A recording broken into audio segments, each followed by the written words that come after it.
Hey there, welcome to our awesome channel. We've got some wild true stories that you won't believe, but they're 100% real. Sit back, relax, and let's dive right in. The sun hung mercilessly over the small village of Gailur, India, its golden light searing the dry earth like a furnace. Dust swirled in the air, clinging to the skin of farmers and laborers as they toiled under the oppressive heat. Life here was unforgiving, dictated by the whims of nature and the cruelty of circumstance. But no cruelty was greater than the one that divided the village. The mountain that stood like an unshakable giant, cutting Gelaur off from the nearest town. A looming, rocky behemoth. It wasn't just stone, it was a sentence. It was the barrier that turned a simple journey for medicine into a death sentence, that forced villagers to walk nearly 40 miles around it just to reach a hospital, a market, or even a school. And one day, the mountain's indifference became personal. Dashrath Manjhi was a simple man, born into a poor laborer family, part of the Musahar community, one of India's most marginalized groups. He had no land, no wealth, no power, but he had a love that burned brighter than the sun itself. His wife, Faguni Devi, was the center of his world, his reason for enduring the hardships of their harsh existence.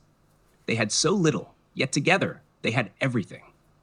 One fateful day, as the morning heat shimmered over the rocky paths, Faguni set out to bring her husband food while he worked in the fields on the other side of the mountain. It was a journey she had made countless times before, barefoot over the jagged terrain, navigating the dangerous crumbling paths that snaked along the mountainside. But that day, fate was cruel. She slipped. Her cry rang out, swallowed quickly by the silence of the mountains. When Dashrath found her, she was broken, her body twisted in pain, her breath coming in ragged gasps. Panic surged through him like a wildfire. He scooped her into his arms, his heart pounding, and began the long, treacherous journey around the mountain, because there was no way through. The minutes stretched into hours. The scorching heat pressed down on him. His legs ached, but he did not stop. He whispered to her, telling her to hold on, that they would make it, that she would be fine. But deep inside, a terrible dread gnawed at his soul.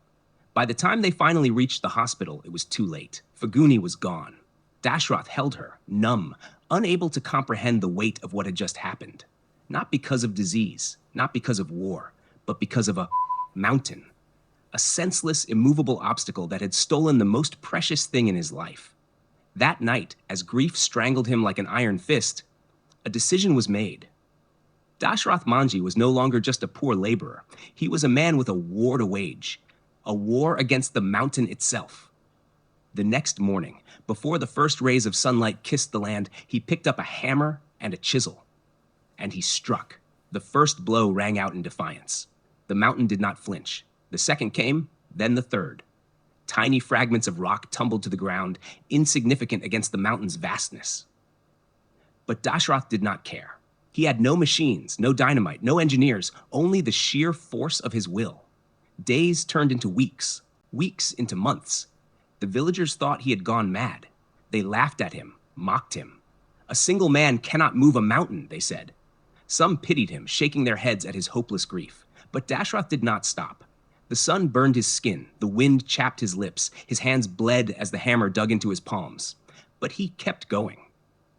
Every swing of his hammer was for his wife, for the countless others who would suffer the same fate unless he changed destiny itself. Years passed. His family left him. His neighbors called him a lunatic. He worked alone, starving, surviving on scraps, but he refused to surrender. He slept on the mountain, under the open sky, his body wrapped in nothing but a thin sheet of determination. A decade passed, then another. 22 years. 22 years of sweat, blood, and relentless struggle. And then one day, where once there had been only cold, unyielding rock, a path appeared. A road, 360 feet long and 30 feet wide, carved through the very heart of the mountain. A passage he alone had created. The impossible had been done. Because of Dashrath Manjhi, the people of Gailur no longer had to walk 40 miles around the mountain to reach the nearest town. Now, the journey was just 4 miles. The mountain had fallen. The laughter had stopped. The doubters were silent. The world began to take notice. People came from far and wide to see what one man, one ordinary man with nothing but his own hands and an unbreakable spirit, had accomplished. The Indian government recognized his work, hailing him as a hero. He was invited to meet the President of India, where he stood, still humble, still simple, and simply said, "What I did is for the people." Dashrath Manjhi passed away in 2007, not from hardship or exhaustion, but from cancer. In the end, even death itself had to wait, because he had unfinished business, because he had a mountain to move.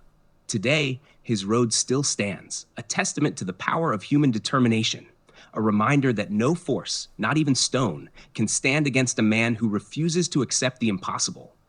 A man who, armed with nothing but a hammer, a chisel, and the fire of his own will, broke a mountain. Make sure to hit that subscribe button so you never miss out on more wild, true, and downright unbelievable stories.